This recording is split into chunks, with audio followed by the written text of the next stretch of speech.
Hi student, मैं हूं आपके साथ BSP सर ना। आज हम लोग पढ़ने वाले हैं फिजिक्स 68 क्लास में जानेंगे। आज हम लोग फिजिक्स 68 क्लासेज में जानने वाले हैं हाइगेंस तरंग सिद्धांत ना। हाइगेंस तरंग सिद्धांत क्या बतलाता है, इनकी परिभाषा कैसे निकलती है, जो प्रकाश है कौन सा तरंग है ना, सबके बारे में आज हम लोग जानने वाले हैं ना। आज दो वैज्ञानिक के नाम भी जानेंगे कि कौन कौन से वैज्ञानिक थे जो इसके बारे में क्या व्याख्या किए थे ना। हमारे साथ क्या अंत तक बने रहिएगा। चलिए हम लोग जानते हैं कि हाइगेंस तरंग सिद्धांत क्या बतलाता है। हाइगेंस तरंग सिद्धांत क्या बतलाता है, इन्होंने बताया कि सन 1678 ईस्वी में क्रिश्चियन हाइगेंस बोल रहा है कि क्रिश्चियन हाइगेंस नामक वैज्ञानिक ने तरंगार के आधार पर क्रिश्चियन हाइगेंस नामक वैज्ञानिक ने तरंगार के आधार पर एक सिद्धांत का प्रतिपादन किया। इसके अनुसार इन्होंने यह बताया कि अब हम लोग जानते हैं ना। देखिए हम बताते हैं कि आप लोग अगर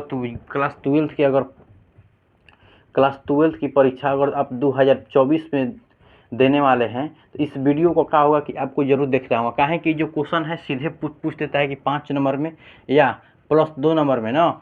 2 नंबर में एक क्वेश्चन पूछता है, 1 नंबरिया में 2 नंबर पूछेगा यहाँ से ना। कैसे पूछता है बताते हैं कि पूछेगा कि हाइगेंस के अनुसार प्रकाश एक अनुदैर्ध्य तरंग है, पहला क्वेश्चन हुआ। दूसरा पूछेगा कि यहाँ पे आएगा कि फ्रेनल और यंग के अनुसार प्रकाश एक अनुवर्त तरंग है, 2 क्वेश्चन यहाँ से हुआ। दूसरा नंबर की अगर हाइगेंस तरंग क्या करता है कि 2 नंबर में देता है आप लोग को कि 2 नंबर में अगर दे देता है कि बोलेगा कि हाइगेंस तरंग सिद्धांत किसे कहते हैं ना, बोल देगा कि आप लोग को नहीं आएगा तो आपका 2 नंबर वहाँ से क्या हो जाएगा, गायब हो जाएगा। अगर दे दिए कि 5 नंबर में तरंग सिद्धांत को, हाइगेंस की तरंग सिद्धांत को क्या करें, पूरी तरह से बेहतरीन तरह से व्याख्या करें, तो अगर दे देगा तो आपको नहीं आएगा तो क्या करिएगा, आपका 5 नंबर भी खलास हो गया। तो 5 2 7 7 2 का हो गया, 9 नंबर आपका कंप्लीट होने वाला है। क्या हमारे साथ अंत तक बने रहिएगा, ठीक है। हम लोग जानते हैं पहले की जानते हैं कि जो प्रकाश जान लें कि सन 1678 ईस्वी में क्रिश्चियन हाइगेंस बोल रहा है कि क्रिश्चियन हाइगेंस नामक वैज्ञानिक ने तरंगार के आधार पर बोल रहा है कि तरंगार के आधार पर एक सिद्धांत का प्रतिपादन किया। इन्होंने क्या एक सिद्धांत दिया, तरंगार के आधार पर क्या किया कि एक सिद्धांत दिया जिसे हाइगेंस के अनुसार मतलब कि हाइगेंस का सिद्धांत कहा जाता है। इस सिद्धांत के अनुसार उन्होंने यह बताया कि अब हम बताते हैं, इस सिद्धांत के अनुसार उन्होंने यह बताया कि पहला आता है हम लोग का कि प्रत्येक तरंग एक बोल रहा है कि प्रकाश तरंग एक नए बोल रहा है कि प्रकाश तरंग के रूप में गति करता है। जो प्रकाश है हम लोग का है एक तरंग के रूप में गति करता है। जो हम लोग का जो लाइट होता है, जो सूर्य की प्रकाश आता है वह क्या होता है, एक तरंग के रूप में ही क्या गति करता है। इन्होंने किसने बताया कि हाइगेंस ने बताया कि जो प्रकाश है एक तरंग के रूप में गति करता है ना। फिर इन्होंने बताया कि जो हम लोग का बोला कि जो प्रत्येक तरंग एक नए तरंग का क्या होता है, निर्माण करता है। जैसे में प्रत्येक तरंग क्या एक नए तरंग का निर्माण कर रहा है। जैसे में मान लीजिए कहीं तरंग है ना, हई तरंग है, क्या हो रहा है कि किसी तरंग से क्या होता है एक नए तरंगार का क्या होता है सीधे सीधे एकदम क्या निर्माण हो रहा है। देख रहे हैं एकदम सीधे सीधे एकदम एक तरंग का क्या होता है सीधे सीधे ऐसे ऐसे क्या होता है कि निर्माण होते रहता है। इसी को क्या कहते हैं हम लोग कि क्या कहते हैं, इसी को हम लोग कहते हैं प्रकाश का तरंग सिद्धांत ना, मतलब हाइगेंस का तरंग सिद्धांत भी कहते हैं। बोल रहा है कि प्रत्येक तरंगार एक नए तरंगार के क्या करती है, निर्माण करता है। प्रत्येक तरंगार है एक नए तरंगार के क्या हो रहा है, निर्माण करता है। फिर वही तरंगार दूसरे तरंग के निर्माण करता है। फिर प्रत्येक नए तरंग होता है क्या करता है कि एक नए तरंग का निर्माण करता है। फिर वही जो तरंग होता है फिर दूसरे तरंग का क्या करता है, निर्माण करता है। क्या करता है, निर्माण करता है। उसे क्या कहते हैं हम लोग, हाइगेंस तरंग सिद्धांत कहलाता है ना। नेक्स्ट पाते हैं कि यह तरंग बोल रहा है कि यह तरंग सभी दिशा में गति करता है या संचरित करती है। जो तरंग होता है सबके लिए क्या समान है। हाँ, अगर यहाँ से हम प्रकाश को और गुजारेंगे, बल्ब बारेंगे तो वह सब दिशा में क्या समान ही दिशा से क्या उजाला करेगी, प्रकाश करेगी। तरंग क्या उसकी प्रभावित होगी। ना कि हम क्या करेंगे, बोल देना कि बल्ब जला दिए और इधरिया से दिखाई नहीं दिया, खाली इधर ही जा रहा है। ऐसा बात नहीं है कि इधर का बंद रहेगा तभी दिखाई दे, इधर नहीं देगा। अगर खुला रहेगा तो चारों तरफ से दिखाई देगा। यह जो तरंग प्रकाश जो होता है यह दुभसली कार्य नहीं करता है। क्या है कि यह अपने पर डिपेंड रहता है, किसी दूसरे के बात मानने वाला नहीं होता है। अगर यह प्रकाश बढ़ेगा तो चारों को देगा, चारों दिशाओं में देगा। अगर नहीं बढ़ेगा तो सबको नहीं देगा। अगर बढ़ गया तो चारों दिशाओं में देगा। यह क्या करता है कि अपना प्रभाव नहीं जमाता है। प्रभाव जमाने के मतलब क्या, किसी दूसरे का बात नहीं डिपेंड नहीं करता है। क्योंकि कोई बोल दिया कि देखो बाबू इधर मत बढ़ना, इधर बढ़ना, इस बात उसके डिपेंड में नहीं करता है। इसका कार्य है क्या, चारों तरफ उजाला करना। मतलब प्रकाश बढ़ेगा तो उजाला करेगा ना।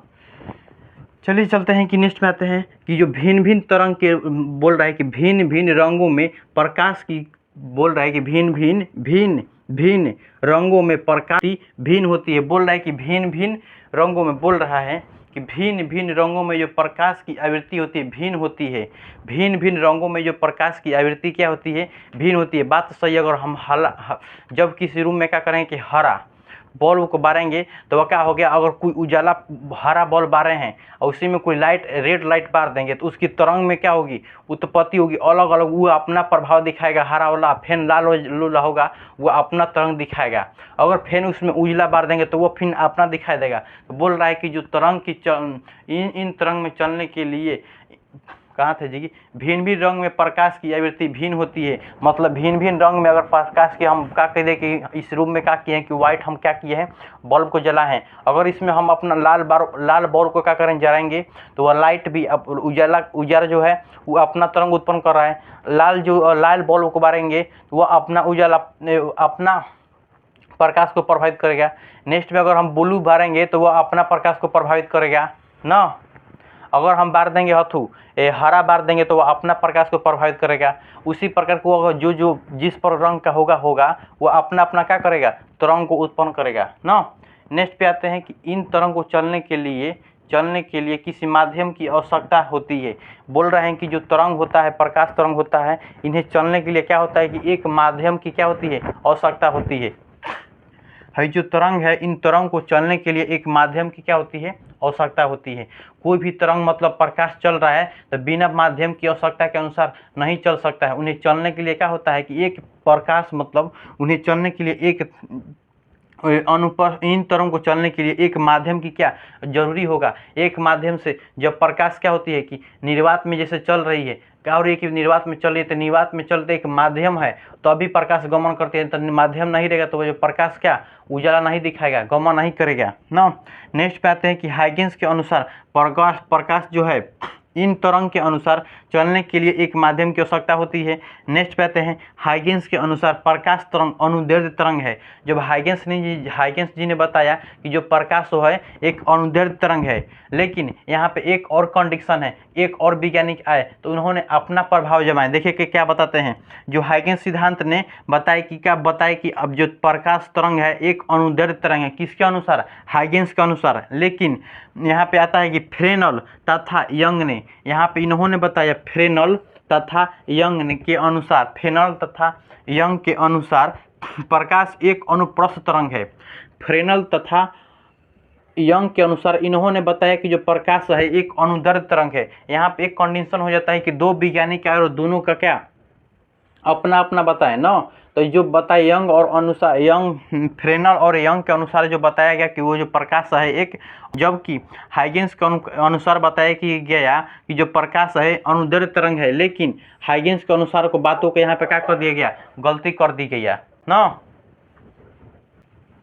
कहाँ थे हम लोग कि फ्रेनल तथा यंग के अनुसार क्या होता है कि जो प्रकाश हो रहा है, फ्रेनल तथा यंग के अनुसार जो प्रकाश का बोल रहे थे कि यह एक अनुप्रस्थ तरंग है। क्या है, यह एक अनुप्रस्थ तरंग है। किसके अनुसार, तब फ्रेनल तथा यंग के अनुसार जो प्रकाश क्या है एक अनुप्रस्थ तरंग है। जबकि हाइगेंस के अनुसार बताया गया कि जो प्रकाश है एक अनुदैर्ध्य तरंग है। हाइगेंस जी ने बताए थे कि जो सूर्य से प्रकाश हमारी आती है, जो सूर्य से हमारी जो प्रकाश आ रही है पृथ्वी तक आ रही है, एक निर्वात के माध्यम से होकर क्या वायुमंडल की रास्ता से क्या हमारे सूर्य तक मतलब कि हमारे पृथ्वी तक आता है। तो इन्होंने बताया कि उसके अनुसार हम मानते हैं जो प्रकाश का है एक, बल्कि फ्रेनल तथा यंग के अनुसार जब माना गया कि जो प्रकाश इन्होंने बताया कि इनके अनुसार जब बताया गया कि जो प्रकाश है ध्रुवण की सफलता, बोले कि ध्रुवण ध्रुवण की सफलता की व्याख्या प्राप्त करते हुए इन्होंने बताया कि जो प्रकाश है क्या है, एक अनुपस्थ रंग है। इन्होंने जब फ्रेनेल तथा यंग जी आए ना, तो इन्होंने बताया कि जो प्रकाश है,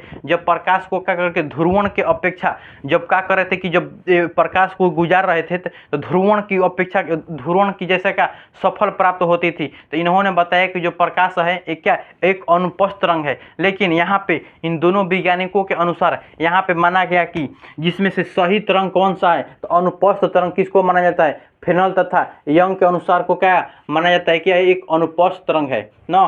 सही में अगर सही की बात करेंगे तो यहाँ पे हम लोग का क्या हो जाएगा कि सही होगा क्या, फ्रेनेल तथा यंग के अनुसार क्या होगा, अनुपस्थ तरंग क्या होता है, यहाँ पे सही होता है। इनके अनुसार किसके अनुसार, फ्रेनेल तथा यंग के अनुसार जो प्रकाश होता है एक अनुपस्थ तरंग होता है। नेक्स्ट पे आते हैं कि प्रकाश का संचलन एक तरंग गति के रूप में होता है। जो प्रकाश का जो संचलन होता है एक तरंग गति के क्या है रूप में होता है। प्रकाश जो संचलन करता है एक तरंग क्या गति के रूप में क्या संचलन करता है ना। आई होप आप लोग को समझ में आया होगा। ये बोल रहे कि जो फ्रेनेल तथा यंग जी थे बोल रहे थे कि जो प्रकाश है, जो प्रकाश है क्या है, जो हम लोग का जो लाइट है, जो कि लाइट है यंग मतलब प्रकाश यंग के अनुसार देखा गया कि जो प्रकाश हो रहा है यंग की सफलता को क्या कर रहा है, व्याख्या को क्या कर रहा था थी कि सफल कर रहा था। इसलिए बोले कि फ्रेनेल तथा यंग ने ना कि जो प्रकाश है हम लोग का यह एक अनुपस्थ रंग है। क्या है, यह एक अनुपस्थ रंग। किसने बताया, तो फ्रेनेल तथा यंग जी ने बताया कि यह एक प्रकाश जो है तरंग, यह मान बोलते हैं कि जो प्रकाश के तरंग की प्रकाश के तरंग को अनुपस्थ तरंग मानने पर ही प्रकाश के ध्रुवण की सफल व्याख्या प्राप्त होती है। अतः इस तरंग सिद्धांत को ही प्रकाश का सही सिद्धांत कहा जाता है। प्रकाश के अनुपस्थ तरंग की गति, बोलते हैं कि प्रकाश के अनुपस्थ तरंग की जो गति होती है क्या अनुपस्थ तरंग में गति करती है। जो प्रकाश होता है जो अनुपस्थ तरंग में क्या गति करती है। बोलते हैं कि प्रकाश जो है ध्रुवण की सफल व्याख्या प्राप्त होती है, मतलब जो प्रकाश की जो ध्रुवण होती है सफल व्याख्या को प्राप्त करती थी। इसलिए यंग तथा फ्रेनेल तथा यंग ने बताया कि जो प्रकाश है यह एक अनुपस्थ तरंग है। यहाँ पे गलती माना गया किनको, और हाइगेंस के अनुसार बताया कि जो प्रकाश है यह एक अनुदैर्ध्य तरंग नहीं है ना। यहाँ पे अगर सही के मैनेज में रखा जाएगा तो जो प्रकाश है यह एक अनुपस्थ तरंग को क्या बताएगा कि यह एक सही है। आप लोग इतना लिख कर आ जाइएगा तो आपका क्या हो जाएगा 5 2 7 2 9 नंबर आपका कंप्लीट हो जाएगा ना।